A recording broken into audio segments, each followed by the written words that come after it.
Hello दोस्तों, आप लोगों का विद्या सेंटर में स्वागत है। कैसे हैं आप लोग? आशा करते हैं कि आप लोग अच्छे होंगे, स्वस्थ होंगे। चलिए, आज मैं आपके लिए लाया हूँ रेशियो प्रोपोर्शन का लास्ट स्टेप है। ये एज वाला है कि किस तरह से, एज नहीं, ये आमदनी वाला, इनकम वाला, किस तरह से आप किसी भी चीज़ का इनकम निकाल सकते हैं, खर्च निकाल सकते हैं, उसका कितना पैसा सेविंग की उसको आप निकाल सकते हैं। उसको बनाने के लिए मैं बताऊंगा आज किस तरह से आप लोग को इस तरह से बनाना है। और अगर आप लोग रेशियो प्रोपोर्शन का इससे पहला टैप अगर नहीं देखे हैं तो आप लोग प्ले लिस्ट में जाकर तो देख सकते हैं। एकदम धुआंधार हम बताए हैं, ज़बरदस्त टैप लाए हैं जो कि आपका जो है हर एग्जाम में बहुत ही बढ़िया काम करेगा। क्योंकि रेशियो प्रोपोर्शन आप लोग जान रहे हैं कि कितना ज़्यादा इम्पोर्टेंट है ये चैप्टर। और ये रेशियो प्रोपोर्शन का एकदम लास्ट टैप है। इसके बाद मैं फिर आप लोग को नेक्स्ट चैप्टर में लाऊंगा। प्रॉफिट एंड लॉस परसेंटेज सब मैं बता चुका हूँ। और प्रॉफिट एंड लॉस बाकी है शायद, इसको प्रॉफिट एंड लॉस को मैं लाऊंगा नेक्स्ट डे। ठीक है, तो आज जो है इसको ख़त्म करेंगे। और रेशियो प्रोपोर्शन का देख लीजिए, मैं जितना भी टैप मैंने बताया हूँ आप लोगों को, उसका लोग क्या कीजिए, अगर समझ में नहीं आ रहा है एक बार 2 बार आप लोग देख लीजिए, आपको समझ में एकदम 100% आ जाए। तो चलिए आज का क्लास शुरू करते हैं। देखिए, करा कि सीता और गीता की आमदनी का अनुपात 8:11 तथा खर्च का अनुपात 7:10। यदि दोनों 1000 रुपया बचाते हैं तो सीता की आमदनी में, मतलब 2 लड़कियां हैं और 2 लड़कियां हैं तो दोनों क्या कर रही है, तो दोनों का अनुपात है 8:11। ये आमदनी का अनुपात, आमदनी किसको बोलते हैं? आमदनी बोलते हैं जितना उसका इनकम हो, जितना आप रुपया कमा रहे हैं उसको आप लोग क्या बोलते हैं? आमदनी बोलते हैं, इनकम बोलते हैं, आय बोलते हैं। और कह रहा है कि तथा खर्च का अनुपात, मतलब कितना आप खर्च कर रहे हैं, स्पेंड कितना कर रहे हैं, ठीक है, उसका भी अनुपात दिया होगा। और कह रहा है कि दोनों अगर 1000 रुपये बचा रही है तो उसका फिर पूछ रहा है कि सीता का क्या होगा, सीता का क्या आमदनी होगा, इनकम क्या होगा, ये बताया जा रहा है। ये देखिए एकदम रख लीजिए, इतना शानदार बताएंगे आप लोग को, ये अवसर का ठीक बताएं। आप लोग से बने रहिए वीडियो में। देखिए क्या कह रहा है, सबसे पहले आप लोग फॉर्मूला लिखिए। फॉर्मूला क्या होता है? खर्च का फॉर्मूला होता है। देख लीजिए यहाँ पे लिख देता हूँ मैं, खर्च का फॉर्मूला होता है, खर्च निकालने का, आमदनी माइनस बचत। आमदनी माइनस बचत, आमदनी माइनस बचत जो होता है ये क्या है? ये खर्च का फॉर्मूला है। इसको आप इंग्लिश में भी लिख सकते हैं, खर्च को स्पेंड कह सकते हैं, आमदनी को क्या कहेंगे? इनकम कहेंगे, बचत को क्या कहेंगे? सेव कहेंगे, सेव कहेंगे। तो स्पेंड कितना कर रहा है, इनकम माइनस सेव, ये आपको निकल जाएगा। तो कितना आप रुपया कमा रहे हैं उसमें आप जितना बचत कर रहे हैं वो खर्च निकल जाएगा। तो सबसे पहले क्या करेंगे, यहाँ पे कह रहा है कि आमदनी का अनुपात दिया, तो आमदनी का अनुपात दिया तो आमदनी को लोग क्या मान सकते हैं? आमदनी मतलब इनकम मान लेते हैं, तो फिर आमदनी ही लिख रहे हैं। आमदनी उसका कितना होगा? 8x होगा, और ये पे कितना है? 11x। ये आमदनी का है। फिर कह रहा है कि खर्च की बात कर रहा है, तो खर्च कितना कर रहा है? 7:11। तो खर्च कर रहा है वो 7 क्या है? 11। खर्च की बात है। और सेव कितना कर रहा है? पैसा को सेव कर रहा है। देख लीजिए 1000 रुपया क्या कर रहा है? सेव कर रहा है। ठीक है, तो क्या करने के लिए बोल रहा है?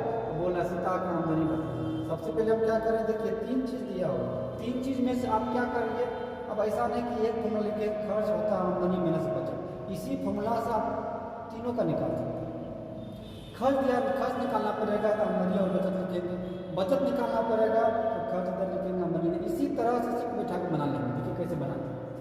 सबसे पहले कह रहा है कि दोनों का आमदनी दिया हुआ है और क्या दिया हुआ? खर्च भी दिया हुआ है। तो हमको क्या करना है कि बचत बोला, तब सबसे क्या करिए, इसी फॉर्मूला बैठा देना। देखिए खर्च की बात है तो खर्च कितना है बताइए? 7 बाई कितना है? 10। ये खर्च की बात कर रहा है। आमदनी, आमदनी यहाँ पे कितना है? 8x है और 11x, क्योंकि बाय में है ना, ये रेशियो, इसलिए मैं क्या करूँगा? रेशियो में लिखूँगा। ये आपका क्या हो गया? इनकम हो गया। अब आमदनी में से क्या माइनस करेंगे? बचत को बड़ा करेंगे। बचत आपका कितना? 1000 रुपया दोनों में, क्योंकि दोनों की कार 1000 रुपया कर दीजिए। इसको आप क्या कीजिए? बनाइए। देखिए इसका क्रॉस हो जाएगा। क्रॉस कैसे करेंगे? 7 से करेंगे, इस दोनों को मल्टीप्लाई, 10 से करेंगे, दोनों को मल्टीप्लाई। तो 10 से कीजिएगा, एक कितना होगा? 10 80x होगा। 10 और 1000 कितना होगा? 10,000 हो जाएगा। 40 होगा, सही है।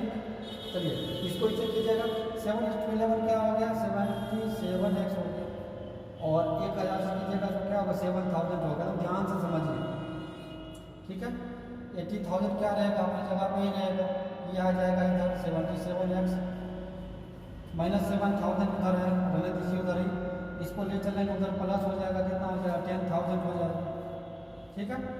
इसको घटाइएगा कितना होगा 3x हो जाएगा, इसको घटाइएगा क्योंकि ये बड़ा में छोटा को घटा रहे हैं, क्या होगा आंसर पॉजिटिव होगा, क्योंकि बड़ा वाला नंबर जो आपका पॉजिटिव, इसलिए x बराबर क्या होगा 3000 चल जाएगा ऊपर पे और 3 आ जाएगा नीचे में, घटा दीजिएगा कितना आ गया 1000 पर, ठीक है। ये x बराबर क्या आ गया, कैसा रहा, ये निकालने के लिए नहीं कह रहा, ये आपका आंसर नहीं होगा। आंसर क्या कह रहा है, तो सीता की आमदनी बताइए, सीता का आमदनी कितना है, 8x, लिखिए सीता का आमदनी 8x इक्वल टू 8 इंटू 1000, कितना होगा 8000, ये सीता की। और गीता की बात करेगा तो क्या कीजिएगा, गीता का भी निकाल लेते हैं, गीता की आमदनी कितना, गीता का आमदनी होगा 11x, लिख लीजिए 11x, 11 को क्या कीजिए 1000 से मल्टीप्लाई कीजिए, कितना होगा 11,000। ऐसा समझ में नहीं, ऐसा समझ में कोई बात नहीं, फिर समझा रहे। देखिए एक फॉर्मूला याद रखिए, खर्च का फॉर्मूला होता है आमदनी माइनस बचत, आमदनी माइनस क्या होता है, बचत होता है।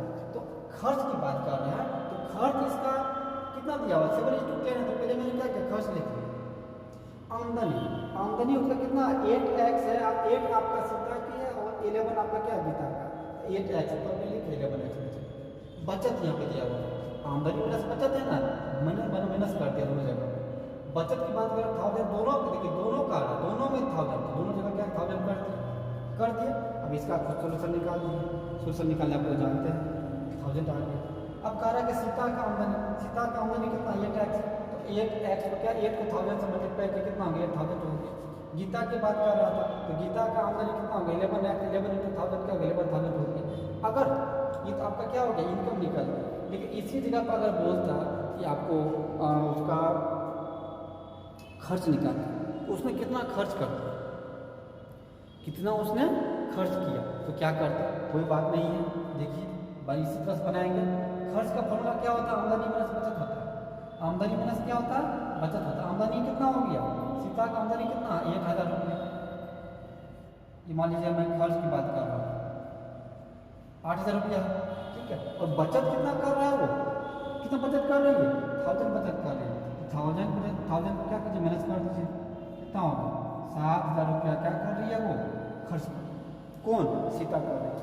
गीता की बात करेगा तो गीता का ये आपका सीता का निकल गया, और गीता की बात करेगा तो गीता का कितना हो गया 11,000 क्या हो गया, उसका आमदनी है, इनकम है। और खर्च तो बचा तो बचा रही महीना, मतलब 1000 रुपये बचा रही, महीना में दिया है क्या, महीना में नहीं, अच्छा महीना में नहीं है, मंथ का नहीं दिया होगा, क्या लिखिए 1000 कर दीजिए, घटाइएगा कितना होगा 10,000, मतलब बहुत खर्च चालू है, गीता बहुत खर्च चालू है, बहुत पैसा खर्च कर रही है। 11,000 रुपये वो कमा रही है, और 11,000 रुपये में क्या कर रही है वो 1,000 रुपये खर्चा कर रही है, तो कितना आ गया उसका 10,000 रुपये खर्चा कर रही है वो, 1,000 रुपये बचा रही है। सीता क्या कर रही है 7,000 खर्चा कर रही है और 1,000 रुपये बचा रही है। और एक्चुअल में हम लोग का रियल में यही है, प्रेजेंट टाइम में यही है। इस बेरोजगारी में जो है ना, ये स्थिति हर आदमी का, हर इंसान का है, क्योंकि वो सेव ही नहीं कर पाता प्रेजेंट, क्यों सेव क्या करेगा, इतना खर्चा है, इतना ज़्यादा, मतलब कि महंगाई बढ़ा हुआ है, पता ही नहीं चलता। किसी का सैलरी अगर 8,000 रुपया है, मान लीजिए सीता का सैलरी 8,000 रुपया, 8,000 रुपया तो 8,000 रुपये कोई क्या बचा है, वो 1,000 रुपया बचा रही भी उसके काफ़ी। 11,000 गीता का है, ये थोड़ा सा मतलब चलेबुल है। 11,000 में 1,000 रुपये खर्चा कर रही है, क्या 10,000 रुपये खर्चा कर रही है, 1,000 रुपये बचा रही है।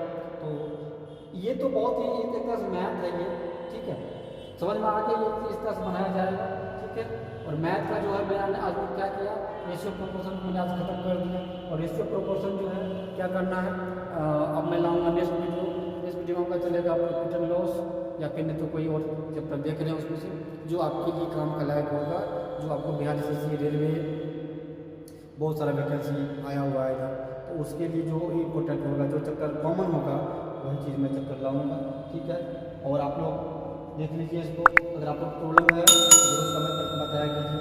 ठीक है, चलिए मिलते हैं नेक्स्ट वीडियो में। Thank you.